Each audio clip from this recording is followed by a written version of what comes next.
இப்போ நம்ம பார்க்க போகிறது 6th சம். இதில் என்ன சொல்லியிருக்காங்கன்னா கால்குலேட் மைனாரிட்டி இன்ட்ரெஸ்ட். இதில் வந்து மைனாரிட்டி இன்ட்ரெஸ்ட் மட்டும்தான் கண்டுபிடிக்க சொல்லியிருக்காங்க. அப்புறம் அதுக்கான பேலன்ஸ் ஷீட் கொடுத்துருக்காங்க. இப்போ வந்து மைனாரிட்டி இன்ட்ரெஸ்ட்டுக்கு நம்ம வந்து ஒரு ஃபார்முலா படித்தோம். அந்த ஃபார்முலாவில் என்ன கேட்டிருக்காங்க அப்படின்னா ஃபேஸ் வேல்யூ வேணும், அப்புறம் add minority shares of capital profit, revenue profit, இது ரெண்டுமே கண்டுபிடிக்கணும். ஃபேஸ் வேல்யூ அப்படின்னா என்னென்னா, இப்போ ஒரு ஷேர் கேபிட்டல் இருக்குல்ல, ஒரு கம்பெனி வந்து ஓப்பன் பண்ணும்போது கேபிட்டல் தானே போடுவாங்க, அதுதான் வந்து அந்த கம்பெனியோட ஃபேஸ் வேல்யூ. அப்போ இதுதான் நம்மளுடைய ஃபேஸ் வேல்யூ. அப்புறம் ஜென்ரல் ரிசர்வர் 117, அப்போ வந்து இது கேபிட்டல் ப்ராஃபிட், அதாவது ப்ரீ அக்யூசியேஷன். இது கிரெடிட் 31st முடியறதுனால இது போஸ்ட் அக்யூசியேஷன். இப்போ இதெல்லாம் பார்த்தோம் அப்படின்னா assets, plant and machinery, other assets, investment, அதாவது இன்வெஸ்ட்மெண்ட் 80% அப்படின்னா இது வந்து மைனார், அதாவது 80%ன்றது வந்து ஹோல்டிங் கம்பெனியோட ஷேர்ஸ். இப்போ நம்ம பார்த்த சம்ஸ்ல எல்லாமே இந்த இடத்துல கொடுத்துருந்தாங்க இல்லையா, இதில் வந்து இந்த மாதிரி பர்சன்டேஜில் வந்து எந்த இடத்துல இருந்தாலுமே அது வந்து ஹோல்டிங் கம்பெனியோட ஷேர்ஸ் நம்ம ஞாபகம் வச்சுக்கலாம். அப்படின்னா வந்து இதுதான் நம்மளோட ஹோல்டிங் கம்பெனியோட ஷேர்ஸா. இப்போது இதுக்கு எதுக்குமே டேட்ஸ் கொடுக்கல, அதனால் இதெல்லாம் இந்த ருப்பீஸ்லாம் நம்மளுக்கு தேவையில்லை.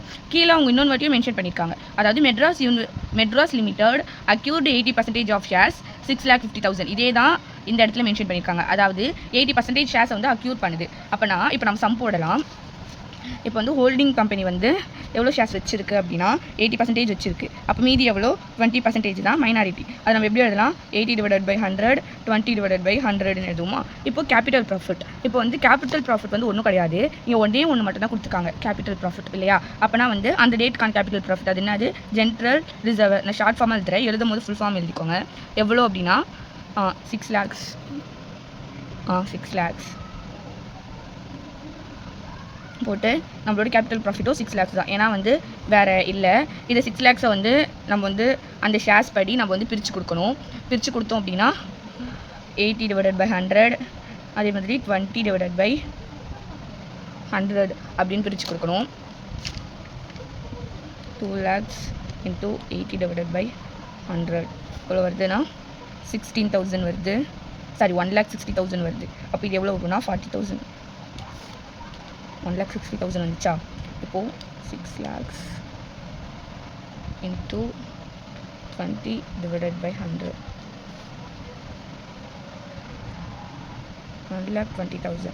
நம்ம இது தப்பாக போட்டோன்னு நினைக்கிறேன், 6 lakhs போடணும், நான் 2 lakhs போட்டேன்னு நினைக்கிறேன். into 80/100 4,80,000.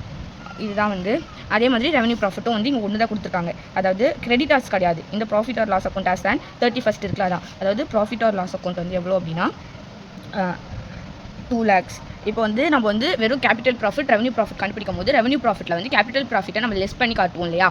ஆனால் வந்து மைனாரிட்டி இன்ட்ரெஸ்ட் கண்டுபிடிக்கும் போது நம்மளுக்கு வந்து இந்த ரெவன்யூ ப்ராஃபிட் கூட வந்து எதுவுமே மைனஸ் பண்ணக்கூடாது. நம்மளுக்கு டேரெக்டாக என்ன ரெவன்யூ ப்ராஃபிட் கிடைக்குதோ அந்த ரெவன்யூ ப்ராஃபிட் தான் எடுத்துக்கிறோம். அதுவே வந்து ரெவன்யூ ப்ராஃபிட், கேபிட்டல் ப்ராஃபிட் தனியாக, ரெவன்யூ ப்ராஃபிட் தனியாக கேட்டிருந்தாங்கன்னா ரெவன்யூ ப்ராஃபிட்டில் இருந்து கேபிட்டல் ப்ராஃபிட்டை மைனஸ் பண்ணி வர ரேட் தான் நம்மளோட ரெவன்யூ ப்ராஃபிட்.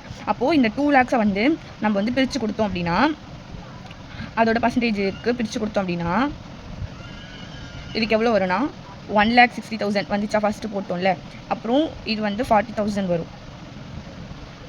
இதுதான் இப்போ வந்து நம்ம வந்து படித்தோம்ல மைனாரிட்டி இன்ட்ரெஸ்ட், அதாவது இது ஃபஸ்ட்டு ஸ்டெப்பு, இது செகண்டு, தேர்டு, இது 4th ஸ்டெப்பு. இது வந்து நம்ம படித்த ஃபார்முலாவை வந்து நல்லா படிச்சுக்கணும். அந்த ஃபார்முலாவை அப்படியே எழுதிடணும். படித்ததை எழுதிட்டு இப்போ அப்படியே எடுத்து அப்ளை பண்ண போகிறோம். இப்போ face value of shares held by minority. இப்போ வந்து ஃபேஸ் வேல்யூ வந்து எவ்வளோன்னு நம்மளுக்கு தெரியும், 14 lakhs.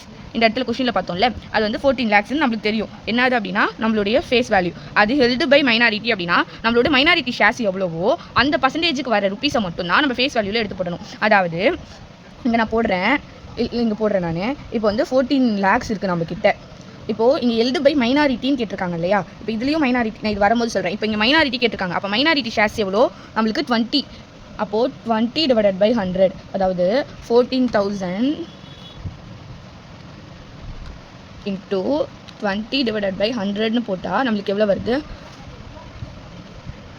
2,80,000 வருது இல்லை. அதை தான் நம்ம எடுத்து போடணும். அதாவது மைனாரிட்டி ஷேர்ஸை வச்சு நம்ம அட்ஜஸ்ட் பண்ணுற ரேட்டு தான் இங்கே எடுத்து போடணும். இப்போது கேபிட்டல் ப்ராஃபிட் என்ன கேபிட்டல் ப்ராஃபிட்னா minority shares of capital profit. இப்போது கேபிட்டல் ப்ராஃபிட் நம்ம கண்டுபிடிச்சோம், அதில் மைனாரிட்டி ஷேர்ஸுக்கானது நம்ம என்னென்னு கண்டுபிடிச்சிருக்கோம், 1,20,000. இப்போ அதை மட்டும்தான் இங்கே போடணும்.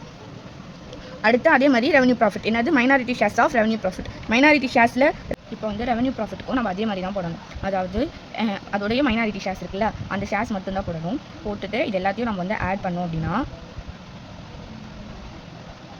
நம்மளுக்கு வந்து 4,40,000 வரும். இதுதான் நம்மளுடைய மைனாரிட்டி இன்ட்ரெஸ்ட். ஆன்சர் வந்து 4,40,000.